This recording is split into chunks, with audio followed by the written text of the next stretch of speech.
ಇವತ್ತಿನ ತರಗತಿಯಲ್ಲಿ ಎರಡನೇ ಪ್ಯಾರವನ್ನು ಅಂದರೆ ಮುಂದುವರಿದ ಭಾಗವನ್ನು ನೋಡೋಣ. ಮೊದಲ ಭಾಗದಲ್ಲಿ ದ್ರೌಪದಿ ತನಗಾಗಿರುವಂತಹ ಕೀಚಕನ ಕಿರುಕುಳವನ್ನ ಯಾರ ಬಳಿಯಲ್ಲಿ ಹೇಳಿಕೊಂಡು ಪರಿಹರಿಸಿಕೊಳ್ಳಲಿ ಎಂದು ಹೇಳಿಕೊಂಡು ಕೊನೆಯದಾಗಿ ನನಗೆ ಸಾವಾದರೂ ಬರಬಾರದೆ ಎಂದು ಚಂದ್ರಮುಖಿಯಾದಂತಹ ದ್ರೌಪದಿ ತನ್ನ ಹೊಟ್ಟೆಯನ್ನ ಹೊಡೆದುಕೊಳ್ಳುತ್ತಾ ದುಃಖವನ್ನು ಅನುಭವಿಸಿದಳು ಅನ್ನುವುದನ್ನು ಮೊದಲ ಪ್ಯಾರದಲ್ಲಿ ನೋಡಬೇಕು. ಈಗ ದ್ರೌಪದಿ ಎರಡನೇ ಪ್ಯಾರದಲ್ಲಿ ಯಾರ ಬಳಿಯಲ್ಲಿ ಹೋದರೆ ನನಗೆ ಸಹಾಯವು ದೊರಕಬಹುದು, ಸಹಾಯ ನನಗೆ ಯಾರ ಬಳಿಯಲ್ಲಿ ಹೋದರೆ ಸಿಗುತ್ತೆ ಅನ್ನುವುದನ್ನು ಯೋಚನೆ ಮಾಡುವಾಗ ಒಬ್ಬೊಬ್ಬರ ಬಗ್ಗೆ ಚಿಂತನೆಯನ್ನ ಮಾಡ್ತಾಳೆ. ಹೇಗಂದ್ರೆ ಈಗ ಪದ್ಯವನ್ನ ನೋಡಿ. ಯಮಸುತಂಗರು ಹೂವೆನೆ ಧರ್ಮ ಕ್ಷಮೆಯ ಗರ ಹೊಡೆದಿರುವುದು, ಪಾರ್ಥನು ಮಮತೆಯುಳ್ಳವನೆಂಬೆನೆ ತಮ್ಮಣ್ಣನಾಜ್ಞೆಯಲ್ಲಿ ಭ್ರಮಿತನಾಗಿಯನು. ಉಳಿದರಿಬ್ಬರು ರಮಣರು ಇವರು ಈ ನಾಯಕುಲಲ್ ಅಕ್ಷಮರು. ಉಳಿದರಿಬ್ಬರು ರಮಣರು ಇವರು ಈ ನಾಯಕುಲಲ್ ಅಕ್ಷಮರು. ನಿಸ್ಸಂದೇಹವೆಂದಳು ತನ್ನ ಮನದೊಳಗೆ, ನಿಸ್ಸಂದೇಹವೆಂದಳು ತನ್ನ ಮನದೊಳಗೆ. ಈಗ ಒಂದೊಂದಾಗಿ ನೋಡ್ತಾ ಬನ್ನಿ. ಯಮಸುತಂಗರು ಹೂವೆನೆ ಧರ್ಮ ಕ್ಷಮೆಯ ಗರ ಹೊಡೆದಿರುವುದು, ಇದು ಮೊದಲ ವಾಕ್ಯ. ಯಮಸುತ ಅಂದ್ರೆ ಧರ್ಮರಾಯ, ಯಮನ ಮಗ. ಸರ್, ಯಮನ ಮಗ ಹೇಗಾದ ಸರ್ ಅಂತ ನಿಮ್ಗೆ ಏನಾದ್ರು ಪ್ರಶ್ನೆ ಬಂದ್ರೆ ಅದಕ್ಕೂ ಕೂಡ ನಾನು ಉತ್ತರವನ್ನು ಕೊಡ್ತೇನೆ. ಕುಂತಿ ಮದುವೆಗೆ ಮುಂಚೆ 5 ವರಗಳನ್ನು ಪಡೆದಿದ್ಲು. ಮೊದಲನೇ ಸೂರ್ಯನ ವರವನ್ನ ಪರೀಕ್ಷೆ ಮಾಡಿ ಅದರಿಂದ ಜನಿಸಿದಂತಹ ಕರ್ಣನನ್ನ ಗಂಗಾ ನದಿಯಲ್ಲಿ ತೇಲಿಬಿಟ್ಲು ಅನ್ನೋದು ಕಥೆಯಲ್ಲಿ ಕೇಳಿರುವಂಥದ್ದು. ಆ ನಂತರದಲ್ಲಿ ತನ್ನ ಗಂಡನಾದಂತಹ ಪಾಂಡುರಾಜನಿಂದ ಮಕ್ಕಳನ್ನ ಪಡೆಯಲು ಸಾಧ್ಯವಿಲ್ಲ ಅನ್ನುವುದು ಗೊತ್ತಾದಾಗ ಉಳಿದಿದ್ದಂತಹ ಇನ್ನು 4 ವರಗಳನ್ನ ಅವಳು ಜಪಿಸ್ತಾಳೆ. ಅದರಲ್ಲಿ ಮೊದಲನೇ ವರದಿಂದ ಜನಿಸುವವನೇ ಈ ಧರ್ಮರಾಯ. ಅದು ಯಮನ ವರ ಅಂತ. ಉಳಿದಿದ್ದಂತಹ 4 ವರಗಳಲ್ಲಿ ಮೊದಲನೆಯ ವರವನ್ನ ಜಪಿಸ್ತಾಳೆ, ಅದು ಯಮನ ವರ. ಹಾಗಾಗಿ ಯಮನ ವರವನ್ನ ಜಪಿಸಿದ ಕಾರಣದಿಂದಾಗಿ ಧರ್ಮರಾಯ ಜನಿಸ್ತಾನೆ. ಹಾಗಾಗಿ ಅವನು ಯಮನ ಮಗ ಎಂದು ಕರೆಸಿಕೊಳ್ತಾನೆ. ಅವನನ್ನ ಯಮಸುತ ಅಂತಲೂ ಕೂಡ ಹೇಳ್ತಾರೆ. ಸುತ ಅಂದ್ರೆ ಮಗ. ಯಮನ ಮಗನಾದಂತಹ ಧರ್ಮರಾಯನಿಗೆ ಅರುವೆನೆ ತಿಳಿಸುವೆನೆ ಅಥವಾ ತಿಳಿಸೋಣವೆಂದರೆ, ಯಮನ ಮಗನಾದಂತಹ ಧರ್ಮರಾಯನಿಗೆ ಹೇಳೋಣವೆಂದರೆ ಅವನಿಗೆ ಧರ್ಮ ಕ್ಷಮೆಯ ಗರ ಹೊಡೆದಿರುವುದು. ಧರ್ಮ ಕ್ಷಮೆ, ಧರ್ಮ ಮಾರ್ಗದಲ್ಲಿ ಕ್ಷಮಿಸುವಂತಹ. ಧರ್ಮ ಅನ್ನುವುದಕ್ಕೆ ಒಳ್ಳೆಯತನ ಅನ್ನುವ ಅರ್ಥವೂ ಇದೆ. ಧರ್ಮ ಮಾರ್ಗದಲ್ಲಿ ಕ್ಷಮಿಸುವ ಅಥವಾ ಒಳ್ಳೆಯತನದಲ್ಲಿ ಕ್ಷಮಿಸುವಂತಹ ಗರ ಹಿಡಿದಿದೆ. ಗರ ಅಂದ್ರೆ ಭೂತ ಅಂತ, ದೆವ್ವ ಅಂತ. ಹಳ್ಳಿಗಳ ಕಡೆ ಬಳಸ್ತಾರೆ, ಏನ್ ಗರ ಹಿಡಿದಂಗೆ ಆಡ್ತೀಯಲ್ಲ ಅಂತ. ಭೂತ ಅಥವಾ ದೆವ್ವ ಅಂತ.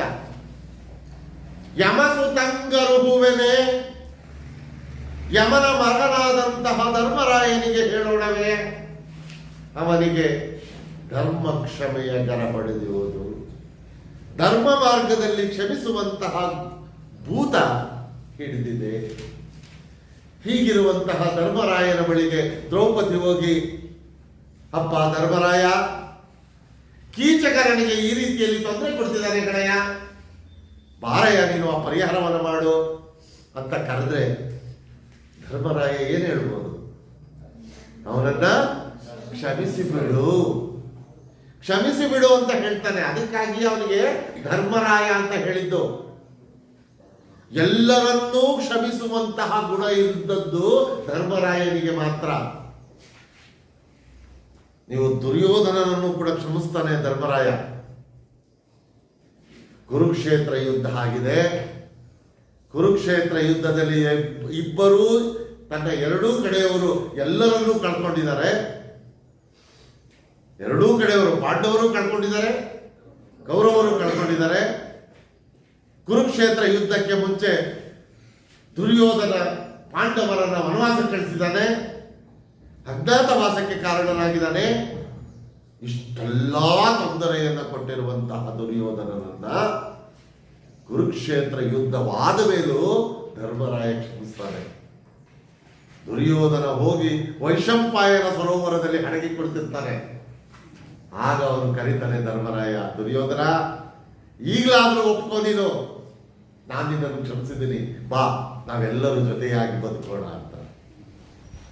ಅವನು ಜಲದಂಕವಲ್ಲ, ಅವನು ಒಪ್ಪೋದಿಲ್ಲ, ಬೇರೆ ಪ್ರಶ್ನೆ. ಅಂದ್ರೆ ಆ ಸಂದರ್ಭದಲ್ಲಿಯೂ ಕೂಡ ಕ್ಷಮಿಸಬೇಕು ಅನ್ನುವ ಭಾವ ಬರುತ್ತಲ್ಲ, ಮನೋಭಾವನೆ, ಅಂತಹ ಗುಣ ಇದ್ದದ್ದು ಧರ್ಮರಾಯನಿಗೆ ಮಾತ್ರ. ಇಂತಹ ಧರ್ಮರಾಯನ ಬಳಿಗೆ ಹೋಗಿ ನಾನು ಏನಾದ್ರೂ ಕೀಚಕ ಹೀಗೆ ತೊಂದರೆಯನ್ನು ಕೊಡ್ತಿದ್ದಾನೆ ಅಂತ ಹೇಳ್ಕೊಂಡ್ರೆ ಅವನೇನೇ ಹೇಳ್ತಾನೆ? ಅವನನ್ನ ಕ್ಷಮಿಸ್ಬಿಡು, ಕ್ಷಮಿಸ್ಬಿಡು, ಯಾವ ಗಲಾಟೆಯೂ ಬೇಡ, ಯುದ್ಧವೂ ಬೇಡ ಅಂತ ಹೇಳ್ತಾನೆ. ಹಾಗಾಗಿ ಧರ್ಮರಾಯನ ಬಳಿಗೆ ಹೋದರೆ ಏನೂ ಪ್ರಯೋಜನವಿಲ್ಲ. ಮೊದಲ ವ್ಯಕ್ತಿಯ ನಿರ್ಧಾರವನ್ನು ಮಾಡಿಬಿಟ್ಲು. ಯಮಸುತಂಗರು ಹುಬೆನೆ ಧರ್ಮ ಕ್ಷಮೆಯ ಕರ ಹೊಡೆದಿರುವುದು. ಧರ್ಮರಾಯನಿಗೆ ಹೇಳೋಣವೇ ಅವನಿಗೆ ಧರ್ಮ ಮಾರ್ಗದಲ್ಲಿ ಒಳ್ಳೆಯತನದಲ್ಲಿ ಕ್ಷಮಿಸುವಂತಹ ಭೂತವೂ ಹಿಡಿದಿದೆ. ಹಾಗಾಗಿ ಧರ್ಮರಾಯನ ಬಳಿಗೆ ಹೋದರೆ ಯಾವ ಪ್ರಯೋಜನವೂ ಇಲ್ಲ, ಅಥವಾ ಧರ್ಮರಾಯನಲ್ಲಿ ಹೇಳಿಕೊಂಡರೆ ಯಾವ ಪ್ರಯೋಜನವೂ ಇಲ್ಲ. ಇನ್ನ ಎರಡನೆಯವನು ಪಾರ್ಥನು ಮಮತೆಯುಳ್ಳವನೆಂಬೆನೆ ತಮ್ಮಣ್ಣನ ಆಜ್ಞೆಯಲ್ಲಿ ಭ್ರಮಿತನಾಗಿಯ. ಪಾರ್ಥ, ಅರ್ಜುನ, ಮಮತೆ, ಪ್ರೀತಿ. ಅರ್ಜುನನು ಪ್ರೀತಿಯನ್ನು ಇಟ್ಟುಕೊಂಡಿರುವವನು ಎಂದುಕೊಂಡು ಪಾರ್ಥನು ಮಮತೆಯುಳ್ಳವನೆಂಬೆನೆ, ಅರ್ಜುನನು ನನ್ನ ಮೇಲೆ ಅತಿಯಾದ ಪ್ರೀತಿಯನ್ನು ಇಟ್ಟುಕೊಂಡಿರುವವನು ಎಂದು ಅವನಲ್ಲಿ ಹೇಳಿಕೊಂಡರೆ ಅವನೋ ತಮ್ಮಣ್ಣನ ಆಜ್ಞೆಯಲ್ಲಿ ಭ್ರಮಿತನಾಗಿಯ. ಅಣ್ಣನ ಆಜ್ಞೆ ಎಂಬ ಭ್ರಮೆಗೆ ಒಳಗಾಗಿದ್ದಾನೆ. ಅವನು ಯಾವತ್ತೂ ಕೂಡ ಅಣ್ಣನ ಆಜ್ಞೆಯನ್ನ ಮೀರುವವನಲ್ಲ. ಅಣ್ಣನ ಆಜ್ಞೆಯನ್ನ ಮೀರದಂತಹ ಅರ್ಜುನನ ಬಳಿಯಲ್ಲಿ ನಾನು ಹೋಗಿ ಹೇಳ್ಕೊಂಡ್ರೆ ಅವನೇನು ಹೇಳ್ಬೋದು? ನೋಡಪ್ಪ, ಕೀಚಕ ಈ ರೀತಿಯಲ್ಲಿ ತೊಂದರೆ ಕೊಡ್ತಿದ್ದಾನೆ ಕಡೆಯ ಅಂದ್ರೆ, ಒಂದ್ ನಿಮಿಷ ಇರಮ್ಮ, ಅಣ್ಣನ್ ಕೇಳ್ಕೊಂಡು ಬಂದ್ಬಿಡ್ತೀನಿ ಅಂತ. ಆಗ ಅಣ್ಣನ್ ಕೇಳ್ಕೊಂಡು ಬಂದು ಏನ್ ಹೇಳ್ಬೋದು? ಅಣ್ಣ ಅನುಮತಿ ಕೊಡ್ಲಿಲ್ಲ, ಕ್ಷಮಿಸು ಅಂದಿದ್ದಾನೆ ಅಂತ ಧರ್ಮರಾಯನು ಕೂಡ ಅರ್ಜುನನು ಕೂಡ ಒಪ್ಪಿಕೊಳ್ಳುವುದಿಲ್ಲ. ಪಾರ್ಥನು ಮಮತೆಯುಳ್ಳವನೆಂಬೆನೆ ತಮ್ಮಣ್ಣನ ಆಜ್ಞೆಯಲ್ಲಿ ಭ್ರಮಿತನಾಗಿಯ. ಅರ್ಜುನನು ನನ್ನ ಮೇಲೆ ಅತಿಯಾದ ಪ್ರೀತಿಯನ್ನು ಇಟ್ಟುಕೊಂಡಿರುವವನು ಎಂದು ಅವನಲ್ಲಿ ಹೇಳಿಕೊಳ್ಳೋಣವೆಂದರೆ ಅವನು ಅಣ್ಣನ ಆಜ್ಞೆ ಎಂಬ ಭ್ರಮೆಗೆ ಒಳಗಾಗಿದ್ದಾನೆ. ಅವನು ಅಣ್ಣನ ಒಂದೂ ಮಾತನ್ನ ಮೀರುವವನಲ್ಲ. ಹಾಗಾಗಿ ಅರ್ಜುನನಲ್ಲಿ ಹೇಳಿಕೊಂಡರೂ ಏನೂ ಪ್ರಯೋಜನವಿಲ್ಲ. ಈಗ ಇಬ್ಬರು ಮುಗಿತು. ಉಳಿದರಿಬ್ಬರು ರಮಣರು. ನೋಡಿ ಎಷ್ಟು ಚೆನ್ನಾಗಿ ಹೇಳ್ತಾಳ ಮಾತನ್ನ. ಉಳಿದರಿಬ್ಬರು ರಮಣರು. ಇವರು ರಮಣ ಅಂದ್ರೇನು? ಪತಿ, ಗಂಡ. ಉಳಿದರಿಬ್ಬರು ರಮಣರು, ಉಳಿದಂತಹ ಇಬ್ಬರು ನಕುಲ ಸಹದೇವರು ಪತಿಗಳು, ಗಂಡಂದಿರು ಅಷ್ಟೇ. ಉಳಿದರಿಬ್ಬರು ರಮಣರು, ಉಳಿದಂತಹ ಇಬ್ಬರು ನಕುಲ ಸಹದೇವರು ಪತಿಗಳು, ಗಂಡಂದಿರು ಅಷ್ಟೇ. ಇವರುಗಳು ಅಂದ್ರೆ ನಕುಲ ಸಹದೇವರು, ಈ ನಾಯ ಕೊಲ್ಲಲಕ್ಷಮರು, ಈ ನಾಯಿಯನ್ನ ಕೊಲ್ಲುವುದಕ್ಕೆ ಅಕ್ಷಮರು. ಅಕ್ಷಮ ಅಂದ್ರೆ ಅಸಮರ್ಥರು. ನೋಡಿ, ಇಲ್ಲಿ ಈ ನಾಯ ಅನ್ನೋ ಪದಕ್ಕೆ ಎರಡು ರೀತಿಯ ಅರ್ಥಗಳನ್ನು ಕೊಡಬಹುದು. ಅಲ್ಲೊಂದು ನಾಯಿ ಇರಬಹುದು, ಈ ನಾಯಿಯನ್ನ ಕೊಲ್ಲುವುದಕ್ಕೆ ಅಸಮರ್ಥರು. ಇಂತಹ ಒಂದು ನಾಯಿಯನ್ನ ಕೊಲ್ಲುವುದಕ್ಕೆ ಅಸಮರ್ಥರಾಗಿರುವವರು ಕೀಚಕನಂತಹ ಬಲಿಷ್ಠನನ್ನು ಕೊಲ್ಲುವುದಕ್ಕೆ ಹೇಗೆ ಸಾಧ್ಯ ಅನ್ನುವ ಅರ್ಥವನ್ನೂ ಕೊಡುತ್ತದೆ. ಅಥವಾ ಕೀಚಕನನ್ನ ನಾಯಿಗೆ ಹೋಲಿಸಿ ಹೇಳ್ತಿದ್ದಾಳೆ. ನಾಯಿಯಾದಂತಹ ಕೀಚಕನನ್ನ ಇವರುಗಳು ಅಂದರೆ ನಕುಲ ಸಹದೇವರು ನಾಯಿಗೆ ಸಮಾನನಾದಂತಹ ಕೀಚಕನನ್ನ ಕೊಲ್ಲುವುದಕ್ಕೆ ಅಸಮರ್ಥರಾಗಿದ್ದಾರೆ. ನಿಸ್ಸಂದೇಹವೆಂದಳು ತನ್ನ ಮನದೊಳಗೆ. ನಿಸ್ಸಂದೇಹ, ಸಂದೇಹ ಅನುಮಾನ, ನಿಸ್ಸಂದೇಹ ಯಾವುದೇ ಅನುಮಾನವಿಲ್ಲ ಎಂದು ಈ ವಿಚಾರದಲ್ಲಿ ಹೀಗೆ ನಾನು ಯೋಚಿಸಿರುವುದರಲ್ಲಿ ಯಾವುದೇ ಸಂಶಯವಿಲ್ಲ, ಅನುಮಾನವಿಲ್ಲ ಎಂದು ದ್ರೌಪದಿಯು ತನ್ನ ಮನದೊಳಗೆ ಅಂದುಕೊಳ್ಳುವಳು. ನಿಸ್ಸಂದೇಹವೆಂದಳು ತನ್ನ ಮನದೊಳಗೆ. ಈ ವಿಚಾರದಲ್ಲಿ ಯಾವುದೇ ಅನುಮಾನವಿಲ್ಲ, ಡೌಟೇ ಇಲ್ಲ ಅಂತ. ಈ ವಿಚಾರದಲ್ಲಿ ಯಾವುದೇ ಅನುಮಾನವಿಲ್ಲ ಎಂದು ದ್ರೌಪದಿಯು ತನ್ನ ಮನದೊಳಗೆ, ಮನಸ್ಸಿನೊಳಗೆ ಅಂದುಕೊಳ್ಳುವಳು. ಮೊದಲ ಪ್ರಶ್ನೆಗೆ ಈ ಪದ್ಯವೂ ಸೇರ್ಕೊಳ್ಳುತ್ತೆ. ಸ್ವಗತದ ನುಡಿಗಳು ಅಂತ ಇದೆಯಲ್ಲ, ಮೊದಲ ಪ್ರಶ್ನೆನೇ ಇದೆ ನೋಡಿ. ವೆರಿ ವೆರಿ ವೆರಿ ಇಂಪಾರ್ಟೆಂಟ್ ಪ್ರಶ್ನೆ. ಈಗ ಮುಂದಿನ ಭಾಗ. ಈಗ ಉಳಿದಿರೋನು ಯಾರು? ಭೀಮ ಒಬ್ಬನೇ. ಭೀಮನ ಬಗ್ಗೆ ದ್ರೌಪದಿಯು ಏನೆಂದುಕೊಳ್ಳುತ್ತಾಳೆ ಅನ್ನುವುದನ್ನ ಈ ಭಾಗದಲ್ಲಿ ನಾವು ನೋಡಬಹುದು. ಎಲ್ಲರೊಳು ಕಲಿ ಭೀಮನೇ ಮಿಡುಕುಳ್ಳ ಗಂಡನು, ಎಲ್ಲರೊಳು ಕಲಿ ಭೀಮನೇ ಮಿಡುಕುಳ್ಳ ಗಂಡನು, ಹಾನಿ ಹರಿಬಕೆ ನಿಲ್ಲದಂಗೈಸುವನು, ಹಾನಿ ಹರಿಬಕೆ ನಿಲ್ಲದಂಗೈಸುವನು, ಕಡು ಹೀಯಾಳಿಯುಳ್ಳವನು, ಕಡು ಹೀಯಾಳಿಯುಳ್ಳವನು, ಕುಲ್ಲನಿವನ್, ಕುಲ್ಲನಿವನ್, ಉಪಟಳವನ್, ಉಪಟಳವನ್, ಆತಂ ಗೆಲ್ಲವನು, ಆತಂ ಗೆಲ್ಲವನು ಹೇಳುವೆನು. ಬಳಿಕ ಅವನಲ್ಲಿ ಹುರುಳಿಲ್ಲದೊಡೆ, ಬಳಿಕ ಅವನಲ್ಲಿ ಹುರುಳಿಲ್ಲದೊಡೆ ಕುಡಿವೆನು ಘೋರತರ ವಿಷವ, ಘೋರತರ ವಿಷವ ಕುಡಿವೆನು ಅಂತ. ನಾನು ಪೀಠಿಕೆಯಲ್ಲಿ ಮಾತನಾಡ್ತಿದ್ದೆ. ಕುಮಾರವ್ಯಾಸ ಭಾರತ ಎಷ್ಟು ಸ್ವಾರಸ್ಯಕರವಾಗಿರುವಂಥದ್ದು ಅಂದ್ರೆ, ಒಬ್ಬ ಅನಕ್ಷರಸ್ಥನ ಮುಂದೆ ವಾಚನ ಮಾಡಿದ್ರು ಕೂಡ ಆ ವಾಚಿಸುವಾಗ 60-70% ಭಾಗ ಹೇಳುವಾಗಲೇ ಅರ್ಥ ಆಗ್ಬಿಡುತ್ತೆ ಅಂತ. ಕೆಲವು ಪದಗಳು ನಿಮಗೆ ಅರ್ಥ ಆಗದೆ ಇರ್ಬೋದು, ಆದರೆ ಆ ಕಥೆ ಏನು ಅನ್ನುವಂಥದ್ದು ಸ್ವಲ್ಪ ಮಟ್ಟಿಗೆ ಅದ್ರ ಅರ್ಥ ಆಗ್ತದೆ. ಈಗ ನೋಡಿ ಏನ್ ಹೇಳ್ತಾಳೆ. ಎಲ್ಲರೋಳು ಕಲಿ ಭೀಮನೆ ಮಿಡುಕುಳ್ಳ ಗಂಡನು. ಕಲಿ ಅನ್ನುವಂತಹ ಒಂದು ಪದ ಇದೆ. ಇದನ್ನ ನಾನಾರ್ಥಕ್ಕೆ ಕೇಳಬಹುದು. ಒಂದು ಅರ್ಥ ಅಭ್ಯಾಸ, ಇನ್ನೊಂದು ಅರ್ಥ ವೀರ ಅಂತ, ಇನ್ನೊಂದು ಅರ್ಥ ವೀರ ಕಲಿ ಅಂತ ಹೇಳ್ತಾರೆ. ಈಗ ನೋಡಿ, ಎಲ್ಲರೊಳು ಕಲಿ ಭೀಮನೇ ಮಿಡುಕುಳ್ಳ ಗಂಡನು.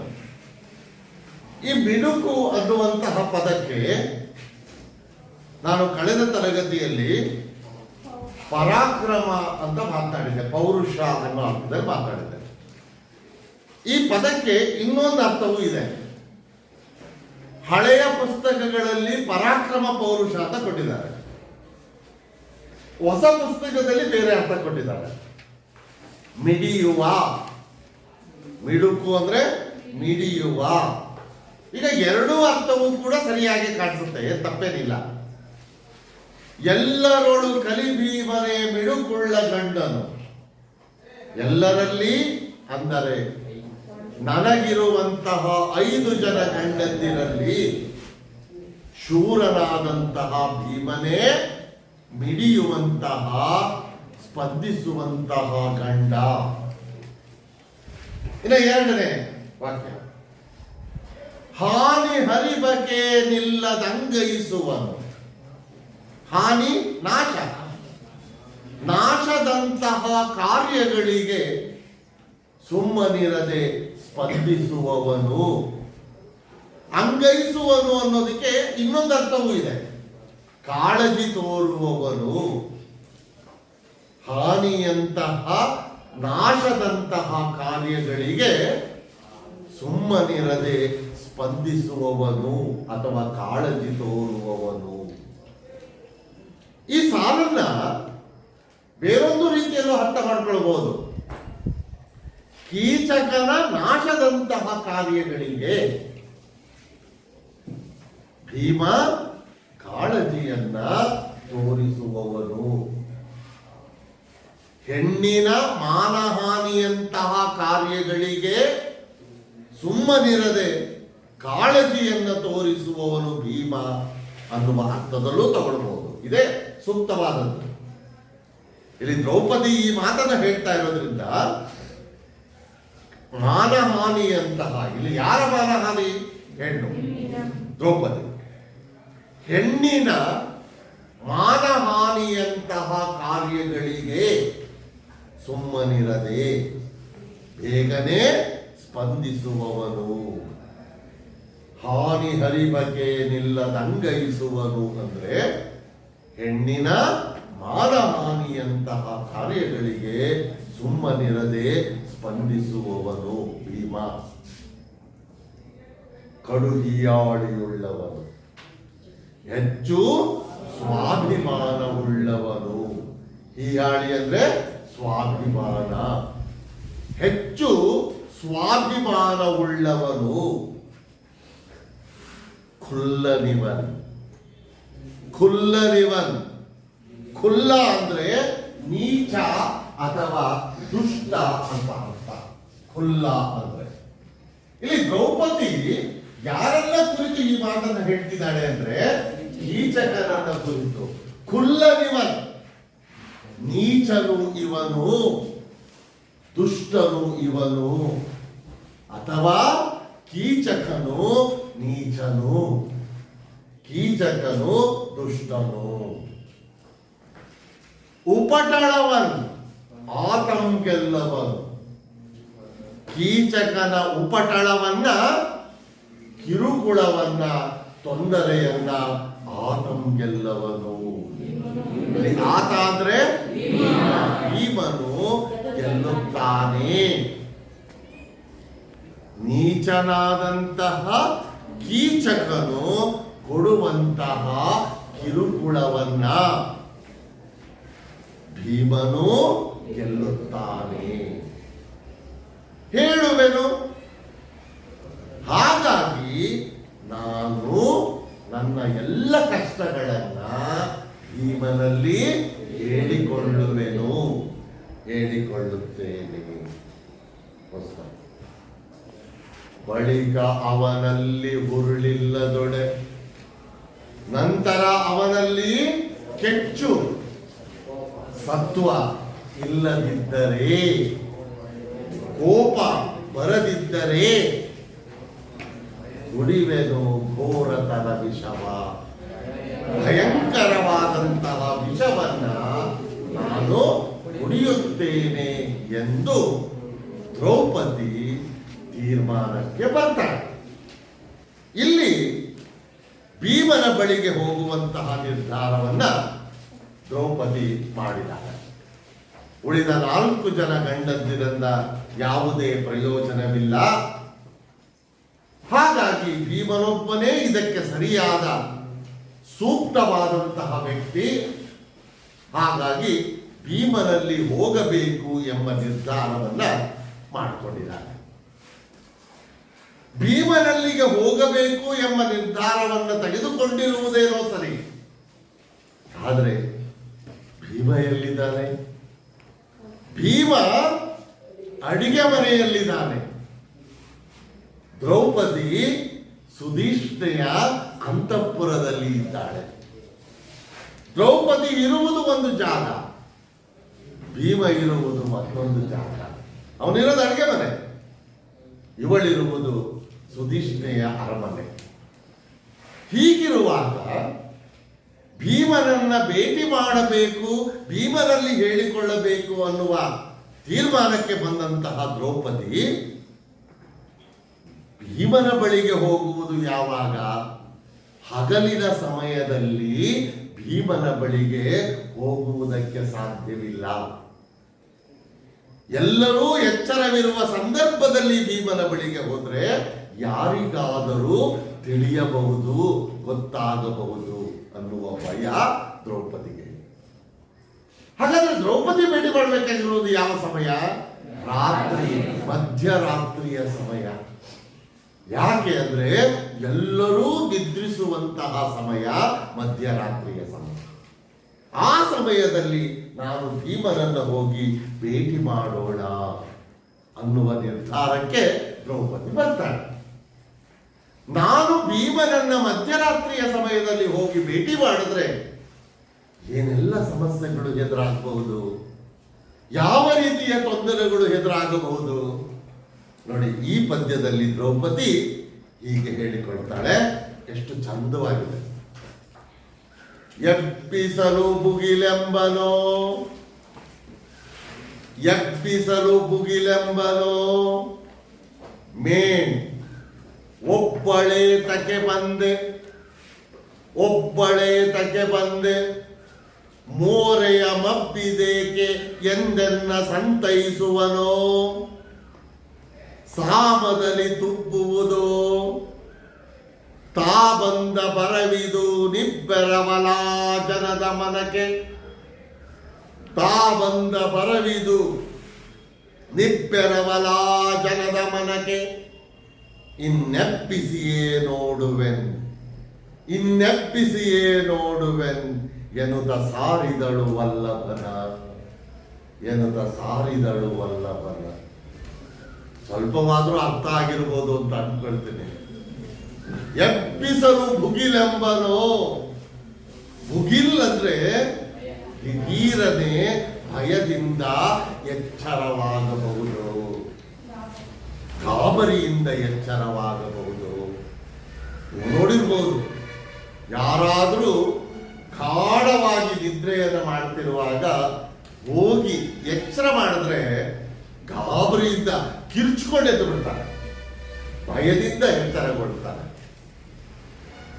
ಆಗ ಅಂದ್ಕೊಳ್ತಾಳೆ ದ್ರೌಪದಿ, ನಾನೇನಾದರೂ ಹೋಗಿ ಭೀಮನನ್ನ ಎಚ್ಚರಿಸಿದರೆ ಮುಗಿಲೆಂಬನು ದಿಢೀರನೆ ಗಾಬರಿಯಿಂದ ಕಿರುಚುತ್ತಾ ಎಚ್ಚರವಾಗಬಹುದು. ಒಂದು ವೇಳೆ ಏನಾದರೂ ಭೀಮ ಕಿರುಚುತ್ತ ಜೋರಾಗಿ ಗಾಬರಿಯಿಂದ ಎಚ್ಚರವಾದರೆ ಅಡುಗೆ ಮನೆಯಲ್ಲಿ ಭೀಮನೊಬ್ಬನೇ ಇಲ್ಲ, ಇನ್ನೂ ಬೇರೆ ಜನಗಳಿದ್ದಾರೆ. ಯಾಕಂದ್ರೆ ಇಡೀ ಅರಮನೆಯ ಜನಗಳಿಗೆಲ್ಲ ಅಡುಗೆಯನ್ನು ಮಾಡ್ಬೇಕಲ್ಲ, ಇನ್ನೂ ಕೆಲಸಗಾರರಿದ್ದಾರೆ. ಅವರ್ಯಾರಾದ್ರೂ ಎಚ್ಚರವಾಗಿ ನೀವ್ಯಾರು ಪ್ರಶ್ನೆ ಮಾಡಿ ಇವರು ಪಾಂಡವರು ಅಂತ ಗೊತ್ತಾದರೆ ಎಲ್ಲಿ ಅಪಾಯವಾಗಬಹುದು ಅನ್ನುವ ಭಯ ದ್ರೌಪದಿಯನ್ನ ಕಾಡ್ತಾರೆ. ನಾನು ಹೋಗಿ ಭೀಮನನ್ನ ಎಬ್ಬಿಸಿದಾಗ ಮುಗಿಲೆಂಬನು ದಿಢೀರನೆ ಗಾಬರಿಯಿಂದ ಎಚ್ಚರವಾಗಬಹುದು. ಮೇನ್ ಅಥವಾ ಒಬ್ಬಳೇಟಕ್ಕೆ ಬಂದೆ ಎಂದು ಕೇಳಬಹುದು. ಒಬ್ಬಳೇ ಯಾಕಮ್ಮ ಈ ಹೊತ್ತಿನಲ್ಲಿ ಬಂದಿದ್ದೀಯಾ ಎಂದು ಕೇಳಬಹುದು. ಅಥವಾ ಮೋರೆಯ ಮಬ್ಬಿದೇಕೆ ಎಂದೆನ್ನ ಸಂತೈಸುವನೋ. ಮೋರೆ ಮುಖವು ಏಕೆ ಮಬ್ಬಿದೆ ಬಾಡಿ ಹೋಗಿದೆ ಎಂದು ಸಂತೈಸುವನೋ, ಎಂದು ಸಮಾಧಾನ ಮಾಡುವನೋ. ಗೊತ್ತಿಲ್ಲ ದ್ರೌಪದಿಗೆ, ಇವುಗಳಲ್ಲಿ ಏನು ಬೇಕಾದ್ರೂ ಆಗಬಹುದು, ಈಗ ಆಗ್ಬಹುದಾ ಅಂತ ಯೋಚನೆ ಮಾಡ್ತಿದ್ದಾಳೆ. ಮೋರೆಯ ಮಬ್ಬಿದೇಕೆ ಎಂದೆನ್ನ ಸಂತೈಸುವನು, ಮುಖವು ಏಕೆ ಬಾಡಿ ಹೋಗಿದೆ ಎಂದು ನನ್ನನ್ನ ಸಮಾಧಾನ ಪಡಿಸುವನು. ಅಥವಾ ಸಾಮದಲ್ಲಿ ತುಪ್ಪುವುದೋ. ಸಮಾಧಾನದಲ್ಲಿ ನನ್ನ ವಿಚಾರಗಳನ್ನ ತುಪ್ಪುವುದೋ, ಅರ್ಥ ಮಾಡಿಕೊಳ್ಳುವನೋ. ಎಲ್ಲವೂ ಪ್ರಶ್ನಾರ್ಥಕವೇ. ಯಾಕೆಂದ್ರೆ ಯಾವುದೂ ಗೊತ್ತಿಲ್ಲ ಅವಳು. ಹೀಗಾಗಬಹುದಾ ಅಂತ ಯೋಚನೆ ಮಾಡ್ತಿದ್ದಾಳೆ. ಇದೇ ಆಗುತ್ತೆ ಅಂತ ಯಾವುದು ಗ್ಯಾರಂಟಿ ಇಲ್ಲ. ನೋಡಿ, ಮತ್ತೊಮ್ಮೆ ಹೇಳ್ತೀನಿ ಮೊದಲಿಂದ, ಮುಂದಿನ ಪದಕ್ಕೆ ಹೋಗೋದಕ್ಕೆ ಮುಂಚೆ. ಎಬ್ಬಿಸಲು ಮುಗಿಲೆಂಬನು. ನಾನು ಹೋಗಿ ಭೀಮನನ್ನು ಎಚ್ಚರಗೊಳಿಸಿದಾಗ ದಿಢೀರನೆ ಭೀಮನು ಎಚ್ಚರವಾಗಬಹುದು, ಗಾಬರಿಯಿಂದ ಎಚ್ಚರವಾಗಬಹುದು. ಅಥವಾ ಒಬ್ಬಳೇಟಕ್ಕೆ ಬಂದೆ ಎಂದು ಪ್ರಶ್ನಿಸಬಹುದು. ಈ ಸರಿರಾತ್ರಿಯಲ್ಲಿ ಒಬ್ಬಳೇ ಯಾತಕ್ಕಾಗಿ ಬಂದಿದ್ದೀಯಾ ಎಂದು ಕೇಳಬಹುದು. ಅಥವಾ ಮೋರೆಯ ಮಬ್ಬಿದೇಕೆ ಎಂದೆನ್ನ ಸಂತೈಸುವನು. ನಿನ್ನ ಮುಖವು ಬಾಡಿ ಹೋಗಿದೆ ಏಕೆ ಎಂದು ನನ್ನನ್ನ ಸಮಾಧಾನ ಪಡಿಸುವನು. ಅಥವಾ ಸಾಮದಲ್ಲಿ ತುಪ್ಪುವುದು. ಸಮಾಧಾನದಲ್ಲಿ ನಾನು ಹೇಳುವಂತಹ ಮಾತುಗಳನ್ನ ಕೇಳಿಸಿಕೊಳ್ಳುವನು. ಇವುಗಳಲ್ಲಿ ಏನಾದ್ರೂ ಆಗಬಹುದು, ಅಥವಾ ಏನೋ ಆಗದೆಯೂ ಇರಬಹುದು. ಆದರೂ ಇಲ್ಲಿ ದ್ರೌಪದಿ ಯೋಚನೆಯನ್ನ ಮಾಡ್ತಾಳೆ, ಈಗ ಆಗ್ಬಹುದಾ? ಗಾಬರಿಯಿಂದ ದಿಢೀರನೆ ಎಚ್ಚರವಾಗ್ತಾನ, ಯಾಕೆ ಬಂದೆ ಅಂತ ಪ್ರಶ್ನೆ ಮಾಡ್ತಾನ. ಅಥವಾ ಮುಖವು ಏಕೆ ಬಾಡಿ ಹೋಗಿದೆ ಅಂತ ನನ್ನನ್ನು ಸಮಾಧಾನ ಮಾಡ್ತಾನ. ನಾನು ಹೇಳುವಂತಹ ಮಾತುಗಳನ್ನ ಸಮಾಧಾನದಿಂದ ಕೇಳಿಸಿಕೊಳ್ತಾನ. ಇರಬಹುದು, ಏನಾದ್ರೂ ಆಗ್ಬಹುದು. ಆದರೂ ಮುಂದಿನ ಮಾತು ಹೇಳ್ತಾಳೆ ನೋಡಿ. ತಾ ಬಂದ ಬರವಿದು ನಿಬ್ಬೆರವಲಾಜನದ ಮನಕ್ಕೆ. ತಾ ಬಂದ ಬರವಿದು ನಿಬ್ಬೆರವಲ ಆ ಜನದ ಮನಕ್ಕೆ. ಆ ಜನದ ಮನಕ್ಕೆ ಅಂದ್ರೆ ಇವರಲ್ಲ, ಭೀಮನಲ್ಲ. ಭೀಮನನ್ನ ಪಾಂಡವರನ್ನ ಬಿಟ್ಟು ಉಳಿದಂತ ಜನ ಇದಾರಲ್ಲ, ಉಳಿದಂತಹ ಜನಗಳ ದೃಷ್ಟಿಯಲ್ಲಿ ಆ ಜನದ ಮನಸ್ಸಿನಲ್ಲಿ ಅಂತ, ಆ ಜನದ ಮನಕ್ಕೆ ಅಂತ. ಇಲ್ಲಿ ನೀವು ನಿಬ್ಬೆರವಲ ಅನ್ನೋ ಪದದ ಅರ್ಥವನ್ನ ಮೊದಲು ತಿಳ್ಕೊಳ್ಳಿ. ನಿಬ್ಬೆರವಲ ಅಂದ್ರೆ ಅಕಾಲಿಕ ಸಮಯ ಅಂತ, ಸರಿಯಲ್ಲದ ಸಮಯ ಅಂತ. ನಿಬ್ಬೆರವಲ ಅಂದ್ರೆ ಅಕಾಲಿಕ ಸಮಯ ಅಥವಾ ಸರಿಯಲ್ಲದ ಸಮಯ, ಸರಿ ಟೈಮ್ ಅಲ್ಲ ಅಂತ. ಈಗ ನೋಡಿ, ದ್ರೌಪದಿ ತನ್ನ ಮನದಲ್ಲಿ ಹೇಳ್ಕೊಳ್ತಾಳೆ, ಭೀಮನ ಬಳಿಗೆ ಬಂದಿರುವುದು ಮಧ್ಯರಾತ್ರಿಯ ಸಮಯದಲ್ಲಿ. ಹಾಗಾಗಿ ದ್ರೌಪದಿ ಈ ಮಾತನ್ನು ಹೇಳ್ಕೊಳ್ತಾಳೆ, ತಾ ಬಂದ ಬರವಿದು, ನಾನು ಬಂದಿರುವಂತಹ ಈ ಬರುವಿಕೆ ನಿಬ್ಬೆರವಲ ಅಕಾಲಿಕ ಸಮಯ, ಯಾರಿಗೆ? ಆ ಜನದ ಮನಕ್ಕೆ. ಪಾಂಡವರನ್ನ ಬಿಟ್ಟು ಉಳಿದಂತಹ ಜನಗಳಿದಾರಲ್ಲ, ಆ ಜನಗಳ ದೃಷ್ಟಿಯಲ್ಲಿ ನಾನು ಬಂದಿರುವಂತಹ ಸಮಯ ಸರಿಯಲ್ಲದ ಸಮಯ. ಇಲ್ಲಿ ಸ್ವಲ್ಪ ಯೋಚನೆ ಮಾಡಿ. ಭೀಮನಿಗೂ ದ್ರೌಪದಿಗೂ ಇರುವ ಸಂಬಂಧ ಗಂಡ ಹೆಂಡತಿಯ ಸಂಬಂಧ. ದ್ರೌಪದಿಗೂ ಗೊತ್ತಿದೆ ಭೀಮನ ಬಳಿಗೆ ಈ ಬಂದಿರುವಂತಹ ಈ ಸಮಯ ತಪ್ಪು ಸಮಯವಲ್ಲ ಅಂತ. ಭೀಮನಿಗೂ ಗೊತ್ತಿದೆ ದ್ರೌಪದಿ ಬಂದಿರುವಂತದ್ದು ಸರಿಯಾದ ಸಮಯದಲ್ಲೇ, ತಪ್ಪು ಸಮಯವಲ್ಲ ಅಂತ. ಆದರೆ ಪಾಂಡವರನ್ನ ಬಿಟ್ಟು ಬೇರೆಯವರ ದೃಷ್ಟಿಯಲ್ಲಿ ಇವರಿಬ್ಬರು ಅಪರಿಚಿತರು. ಭೀಮನಿಗೆ ದ್ರೌಪದಿಯ ಸಂಬಂಧ, ದ್ರೌಪದಿಗೆ ಭೀಮನ ಸಂಬಂಧ ಇದೆ ಎನ್ನುವುದು ಬೇರೆಯವರಿಗೆ ಗೊತ್ತಿಲ್ಲ. ಇವರೆಲ್ಲರೂ ವೇಷವನ್ನ ಮರೆಸಿಕೊಂಡು, ಹೆಸರನ್ನ ಮರೆಸಿಕೊಂಡು, ಬದಲಾಯಿಸಿಕೊಂಡು ಇಲ್ಲಿ ಬದುಕ್ತಾ ಇದ್ದಾರೆ. ಹಾಗಾಗಿ ಒಂದು ಗಂಡಿನ ಬಳಿಗೆ ಒಂದು ಹೆಣ್ಣು ಮಧ್ಯರಾತ್ರಿಯ ಸಮಯದಲ್ಲಿ ಹೋದರೆ ಏನಂತ ತಿಳ್ಕೊಳ್ತಾರೆ? ತಪ್ಪಾಗಿ ಅರ್ಥ ಮಾಡಿಕೊಳ್ತಾರೆ ಜನ, ಅಪಾರ್ಥವನ್ನ ಮಾಡಿಕೊಳ್ತಾರೆ. ನೋಡಿ, ಆ ಭಯ ಇದೆ ಇಲ್ಲಿ ದ್ರೌಪದಿ. ಅದಕ್ಕೆ ಈ ಮಾತನ್ನು ಹೇಳ್ತಿದ್ದಾಳೆ. ತಾ ಬಂದ ಬರವಿದು ನಿಬ್ಬೆರವಲ ಜನದ ಮನಕ್ಕೆ. ಆ ಜನಗಳ ಮನಸ್ಸಿನಲ್ಲಿ, ಆ ಜನಗಳ ಮನದ ದೃಷ್ಟಿಯಲ್ಲಿ ನಾನು ಬಂದಿರುವಂತಹ ಈ ಸಮಯ ಅಕಾಲಿಕ ಸಮಯ, ಸರಿಯಲ್ಲದ ಸಮಯ ಎಂದು ಹೇಳಿಕೊಂಡು, ಆದರೂ ಇನ್ನೆಪ್ಪಿಸಿಯೇ ನೋಡುವೆ. ಆದರೂ ಯಾರಾದ್ರೂ ಏನಾದ್ರು ಅಂದ್ಕೊಳ್ಳಿ, ನಾನು ಹೋಗಿ ಎಚ್ಚರಿಸಿದಾಗ ಭೀಮ ದಿಢೀರನೆ ಗಾಬರಿಯಿಂದ ಹೆಚ್ಚರಾಗ್ಬೋದಾ? ಆಗ್ಲಿ. ಒಬ್ಬಳೇ ಯಾಕೆ ಬಂದೆ ಅಂತ ಕೇಳ್ಬೋದಾ? ಕೇಳಿ. ಮುಖವು ಏಕೆ ಮಾಡಿ ಹೋಗಿದೆ ಅಂತ ನನ್ನನ್ನು ಸಮಾಧಾನ ಪಡಿಸ್ಲಿ. ನಾನು ಹೇಳುವಂತಹ ಮಾತುಗಳನ್ನು ಸಮಾಧಾನದಿಂದ ಕೇಳಿಸ್ಕೊಳ್ತಾನ? ಕೇಳಿಸ್ಕೊಳ್ಳಿ. ಆ ಜನಗಳ ದೃಷ್ಟಿಯಲ್ಲಿ ನಾನು ಬಂದಿರುವಂತಹ ಈ ಸಮಯ ಸರಿಯಲ್ಲದ ಸಮಯವಲ್ಲದಿದ್ರೂ ಆಗಿರ್ಬೋದು, ಇರ್ಲಿ. ಏನೇ ಆದರೂ ನಾನು ಬಂದಿರುವಂತಹ ಜನಗಳ ದೃಷ್ಟಿಯಲ್ಲಿ ನಾನು ಬಂದಿರುವಂತಹ ಈ ಸಮಯ ಸರಿಯಲ್ಲದ ಸಮಯವಾಗಿದ್ದರೂ ಏನಾದರಾಗಲಿ ಇನ್ನೆಬ್ಬಿಸಿಯೇ ನೋಡುವೆ. ಏನಾದರಾಗಲಿ, ಏನಾದರೂ ನಾನು ಅದನ್ನ ಎದುರಿಸುತ್ತೇನೆ.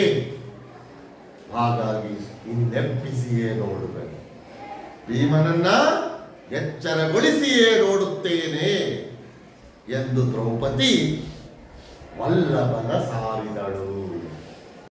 ಇನ್ನೆಬ್ಬಿಸಿಯೇ ನೋಡುವೆ, ಏನಾದರಾಗಲಿ ಭೀಮನನ್ನ ಎಚ್ಚರಗೊಳಿಸಿಯೇ ನೋಡುತ್ತೇನೆ ಎಂದು ತೀರ್ಮಾನಕ್ಕೆ ಬಂದಂತಹ ದ್ರೌಪದಿ ಎನ್ನುತ್ತಾ ವಲ್ಲಭನ ಸಾರಿದಳು. ವಲ್ಲಭ ಅಂದ್ರೆ ಗಂಡನಾದಂತಹ ಭೀಮನ ಬಳಿಗೆ ಬರುತ್ತಾಳೆ. ಈಗ ದ್ರೌಪದಿ ನಿರ್ಧರಿಸಿಕೊಂಡು ಭೀಮನ ಬಳಿಗೆ ಬಂದಿದ್ದಾಳೆ. ಭೀಮನೇ ನನಗೆ ಸೂಕ್ತವಾದಂತಹ ವ್ಯಕ್ತಿ, ಸರಿಯಾದಂತಹ ವ್ಯಕ್ತಿ ಎಂದು ನಿರ್ಧರಿಸಿಕೊಂಡು ಬಂದಿದ್ದಾಳೆ. ಈಗ ಭೀಮನ ಬಳಿಯಲ್ಲಿ ಕುಳಿತಿದ್ದಾಳೆ. ಭೀಮ ಗಾಢವಾದ ನಿದ್ರೆಯಲ್ಲಿದ್ದಾನೆ. ಆ ಗಾಢವಾದ ನಿದ್ರೆಯಲ್ಲಿರುವಂತಹ ಆ ಭೀಮನನ್ನ ಎಚ್ಚರಗೊಳಿಸ್ತಾಳೆ ನೋಡಿ. ಆ ಎಚ್ಚರಗೊಳಿಸುವಾಗ ದ್ರೌಪದಿಯ ಆ ಪ್ರೀತಿಯ ಭಾವನೆಗಳನ್ನ, ಪ್ರೀತಿಯ ನಡವಳಿಕೆಗಳನ್ನ ನಾವಿಲ್ಲಿ ಗಮನಿಸಬೇಕು. ಬಂದಿದ್ದಾಳೆ, ಮೆಲ್ಲ ಮೆಲ್ಲನೆ ಮುಸುಕ ಸಡಿಲಿಸಿ ಗಲ್ಲವನ್ನು ಹಿಡಿದನು ಗಲ್ಲು. ಮೆಲ್ಲ ಮೆಲ್ಲನೆ ಮುಸುಕ ಸಡಿಲಿಸಿ ಗಲ್ಲವನ್ನು ಹಿಡಿದನು ಗಲ್ಲು. ಅಪ್ರತಿಮ ಮಲ್ಲನೆದ್ದನು, ಅಪ್ರತಿಮ ಮಲ್ಲನೆದ್ದನು, ನೋಡಿದನು ಪಾಂಚಾಲನಂದನೆಯ, ನೋಡಿದನು ಪಾಂಚಾಲನಂದನೆಯ. ವಲ್ಲಭೆಯೇ ಬರವೇನು, ಮುಖದಲ್ಲಿ ತಲ್ಲಣವೇ ತಲೆದೋರುತ್ತಿದೆ. ವಲ್ಲಭೆಯೇ ಬರವೇನು, ಮುಖದಲ್ಲಿ ತಲ್ಲಣವೇ ತಲೆದೋರುತ್ತಿದೆ. ತಳುವಿಲ್ಲದು ಸುರು ಇರುಳೇಕೆ ಬಂದೆ, ತಳುವಿಲ್ಲದೆ ಉಸುರು ಇರುಳೇಕೆ ಬಂದೆ. ಲತಾಂಗಿ ಹೇಳೆಂದ, ಲತಾಂಗಿ ಹೇಳೆಂದ. ಬಂದಿದ್ದಾಳೆ ದ್ರೌಪದಿ. ಬಂದಿರುವಂತಹ ದ್ರೌಪದಿ, ಭೀಮನ ಬಳಿಯಲ್ಲಿ ಕುಳಿತಿರುವಂತಹ ದ್ರೌಪದಿ, ಭೀಮ ಇಲ್ಲಿ ಗಾಢವಾದ ನಿದ್ರೆಯಲ್ಲಿದ್ದಾನೆ. ಹಾಗೇನು ಮಾಡಿದ ದ್ರೌಪದಿ, ಮೆಲ್ಲ ಮೆಲ್ಲನೆ ಮುಸುಕ ಸಡಿಲಿಸಿ, ದ್ರೌಪದಿಗೆ ಇರುವಂತಹ ಸಿಟ್ಟು, ನೋವು, ಆ ನೋವಿನಲ್ಲಿ ದ್ರೌಪದಿ ಏನ್ ಮಾಡಬೇಕಾಗಿತ್ತು, ಬಂದವಳೆ ಆ ಮುಸುಕ ತೆಗೆದು ಬಿಸಾಕ್ಬೇಕಾಗಿತ್ತು. ಗೊತ್ತು ಅವಳಿಗೆ, ನಾನು ಇಲ್ಲೇನಾದರೂ ಕೋಪದಿಂದ ವರ್ತಿಸಿದರೆ ಭೀಮನಿಂದ ಯಾವ ಸಹಾಯವೂ ದೊರಕೋದಿಲ್ಲ ಅಂತ ಅವಳಿಗೆ ಗೊತ್ತು.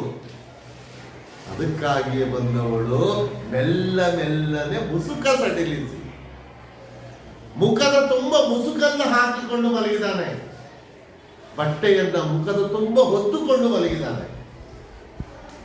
ಆ ರೀತಿಯಲ್ಲಿರುವಂತಹ ಭೀಮನ ಬಳಿಗೆ ಬಂದ ದ್ರೌಪದಿ ಮೆಲ್ಲ ಮೆಲ್ಲನೆ ಮುಸುಕನ್ನ ಸಡಿಲಿಸಿದಳು. ಮುಸುಕನ್ನ ಮುಖದ ತುಂಬ ಹಾಕಿಕೊಂಡಿರುವಂತಹ ಆ ಬಟ್ಟೆಯನ್ನ ತೆಗೆದು, ಆಮೇಲೆ ಗಲ್ಲವನ್ನು ಹಿಡಿದಲು, ಗಲ್ಲವನ್ನ ಹಿಡಿದು ಹಲುಗಾಡಿಸಿದಳು. ಗಲ್ಲವನ್ನ, ಭೀಮನ ಗಲ್ಲವನ್ನ ಹಿಡಿದು ಹಲುಗಾಡಿಸಿದಳು. ಆಗ ಅಪ್ರತಿಮ ಮಲ್ಲನೆದ್ದನು.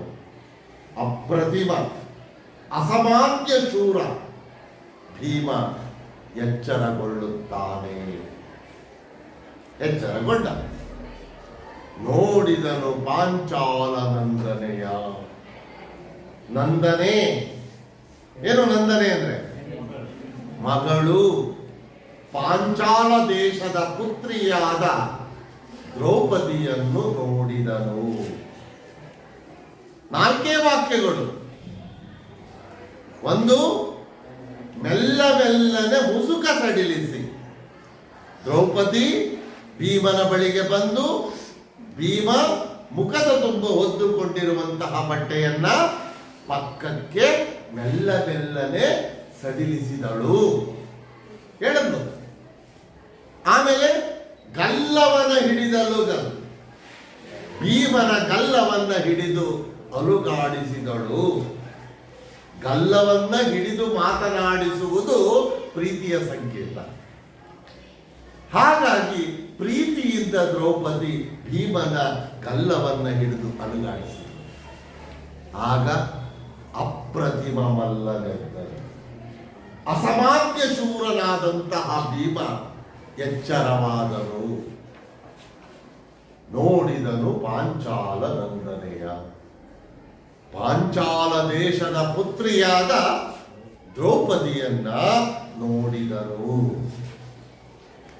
ನೋಡಿದಂತಹ ಭೀಮ ದ್ರೌಪದಿಯನ್ನ ಕುರಿತು ಕೇಳ್ತಾನೆ ಮುಂದಿನಂತೆ ಹೀಗೆ, ವಲ್ಲಭೇ ಬರವೇನು?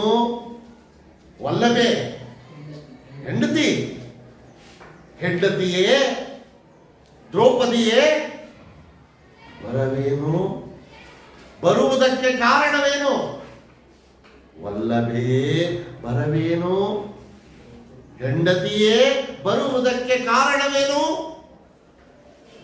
ಮುಖದಲ್ಲಿ ತಲ್ಲಣವೇ ತಲೆದೋರುತ್ತಿದೆ. ನಿನ್ನ ಮುಖದಲ್ಲಿ ತಲ್ಲಣ, ಆತಂಕ, ಭಯ, ಗೊಂದಲ ತಲೆದೋರುತ್ತಿದೆ. ತಲೆದೋರು ಅಂದರೆ ಕಾಣಿಸುವುದು ಅಂತ. ನಿನ್ನ ಮುಖದಲ್ಲಿ ತಲ್ಲಣ, ಭಯ, ಆತಂಕವು ಕಾಣಿಸುತ್ತಿದೆ. ಈಗ ಒಂದು ನಿಮಿಷ ನೋಡಿ, ತಲೆದೋರು, ಈ ತಲೆದೋರು ಅನ್ನುವಂತಹ ಈ ಪದವನ್ನ ವ್ಯಾಕರಣದಲ್ಲಿ ಎಂತಹ ಪದ ಅಂತ ಕರೀತೀವಿ? ನುಡಿಗಟ್ಟ? ಹೌದು, ಎಸ್, ನುಡಿಗಟ್ಟು ಅನ್ನೋ ವಿಷಯ. ತಲೆದೋರು ಎಂಬ ಈ ಪದ ನುಡಿಗಟ್ಟಿನ ಗುಂಪಿಗೆ ಸೇರುವುದು. ಅಂದ್ರೆ ಕಾಣಿಸುತ್ತಿದೆ. ತಲೆದೋರು, ತಲೆಕೆರೆ, ತಲೆದಂಡ, ತಲೆ ಹೋಗು, ತಲೆ ಇಡಿ, ತಲೆ ಅನ್ನುವ ಪದವನ್ನ ಇಟ್ಟುಕೊಂಡೆ ಸುಮಾರು 100 ನುಡಿಗಟ್ಟುಗಳು ಹುಟ್ಟುಕೊಂಡಿದ್ದಾರೆ. ಮುಖದಲ್ಲಿ ತಲ್ಲಣವೇ ತಲೆದೋರುತ್ತಿದೆ, ನಿನ್ನ ಮುಖದಲ್ಲಿ ಆತಂಕವು ಕಾಣಿಸುತ್ತಿದೆ. ತಳುವಿಲ್ಲದೆ ಉಸುರು, ತಳುವಿಲ್ಲದೆ ಉಸುರು, ತಳುವಿಲ್ಲದೆ ಅಂದ್ರೆ ತಡ ಮಾಡದೆ ಉಸುರು ಹೇಳು, ತಡ ಮಾಡದೆ ಹೇಳು. ಇರುಳೇಕೆ ಬಂದೆ? ಇರುಳು ರಾತ್ರಿಯಲ್ಲೇಕೆ ಬಂದಿದ್ದೀಯ? ತಳುವಿಲ್ಲದೆ ಉಸುರು, ಇರುಳೇಕೆ ಬಂದೆ? ತಡ ಮಾಡದೆ ಹೇಳು, ಈ ರಾತ್ರಿಯಲ್ಲಿ ಏಕೆ ಬಂದಿದ್ದೀಯ ಎಂದು ಲತಾಂಗಿ ಹೇಳೆಂದ. ಲತಾಂಗಿ, ಲತಾ ಪ್ಲಸ್ ಆಂಗಿ, ಲತಾ ಪ್ಲಸ್ ಆಂಗಿ. ಆಂಗಿ ಅಂದ್ರೆ ಏನು? ಆಂಗಿ, ಅಂಗಿ ಅಲ್ಲ, ಆಂಗಿ ದೇಹ ಅಂತ. ಲತಾ ಲತೆ, ಲತೆ ಅಂದ್ರೆ ಬಳ್ಳಿ, ಬಳ್ಳಿಯಂತಹ ದೇಹವನ್ನ ಹೊಂದಿರುವವಳು ಅಂತ. ಲತಾಂಗಿ, ದ್ರೌಪದಿಯನ್ನ ಕುರಿತು ಈ ಮಾತನ್ನ ಹೇಳ್ತಿದ್ದಾರೆ. ಇರುಳೇಕೆ ಬಂದೆ ಲತಾಂಗಿಯಾದ ದ್ರೌಪದಿಯೇ ಹೇಳು ಎಂದು ಭೀಮನು ಕೇಳಿಕೊಳ್ಳುತ್ತಾನೆ. ತಳುವಿಲ್ಲದೆ ಉಸುರು, ಇರುಳೇಕೆ ಬಂದೆ? ತಡ ಮಾಡದೆ ಹೇಳು, ಈ ರಾತ್ರಿಯಲ್ಲಿ ಏಕೆ ಬಂದಿದ್ದೀಯಾ? ಲತಾಂಗಿ ಹೇಳು ಎಂದು ದ್ರೌಪದಿಯನ್ನ ಭೀಮನು ಕೇಳಿಕೊಳ್ಳುತ್ತಾನೆ. ಅಲ್ಲಿಗೆ ನಿಲ್ಲಿಸಿಕೊಳ್ಳೋಣ.